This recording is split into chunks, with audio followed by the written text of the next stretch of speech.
relates to ourselves or how it impacts on us. We can only know other by comparing it with ourselves.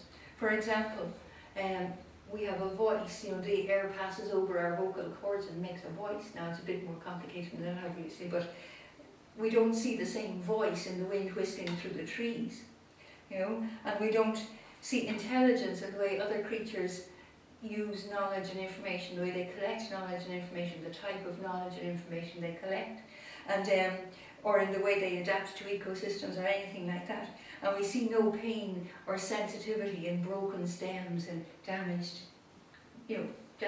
anything damaging the, like you call it, ecocide and that kind of thing, damage to the earth itself or to living things. And we're always separating ourselves and finding difference, rather than looking at the tree and saying, oh, listen to the lovely singing of the tree, let me see if I can sing with in harmony with the tree. And we don't see that because we don't see them as living beings. We don't see the earth as a living thing with sensitivities and so forth. I've often thought that nature is a very handy word for this other. You say human and nature, and as I said a minute ago, man-made and natural. That we've sort of packaged everything else in the world into this word nature. And natural refers to processes and objects out of our control, out of our hands. It's not us and it's not made by us. It's like, it's other, yeah. And when I'm working, I'm thinking about all of this separateness. I'm trying, as Cathy said, to join it back up together, to join things together, to bring human back into the word nature, to bring man-made into the natural environment. So it's what I'm thinking of when I'm making these things, that I put the two together. The good thing about drawing is that you can take, different kinds of imagery and morph them together quite simply in the drawing to create an image, to create an idea, and it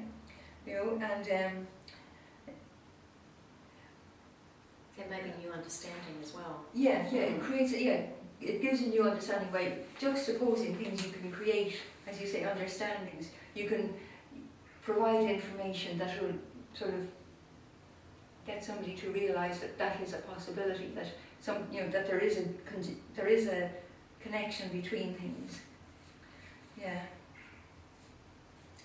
So that I wanted to end with that, because I think what Cathy is talking about is in these works which is called The Other Tales, and I just thought she might want to talk about them a little bit more in detail, just to wrap up. Well, it's that idea of stories. Yeah. The show is called House Trees and Other Tales. And this is the house trees, and then the other works around are the other tales. You see,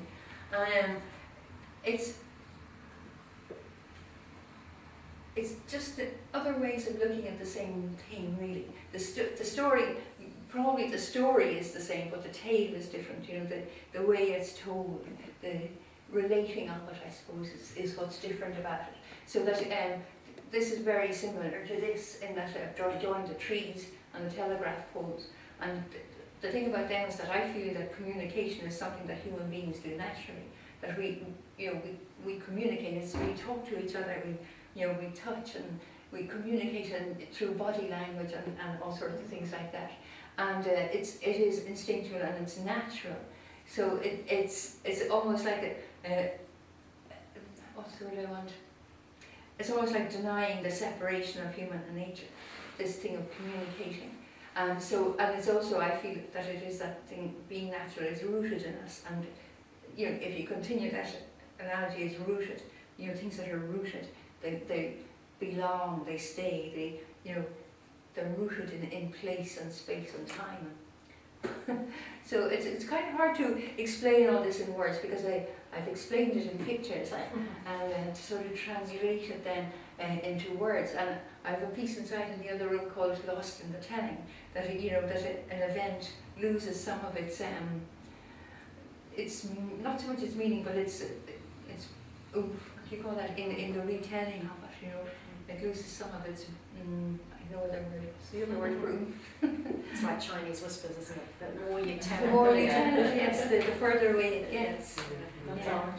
But I think it, just to finish up, I think actually Cathy's talking about her work actually gives a lot about her practice. You know, and I've actually was amazed. There's some things I'd quite like. You know, it's great that Kira's recording, and I'd like to actually write them down. So thank you very much, Cathy.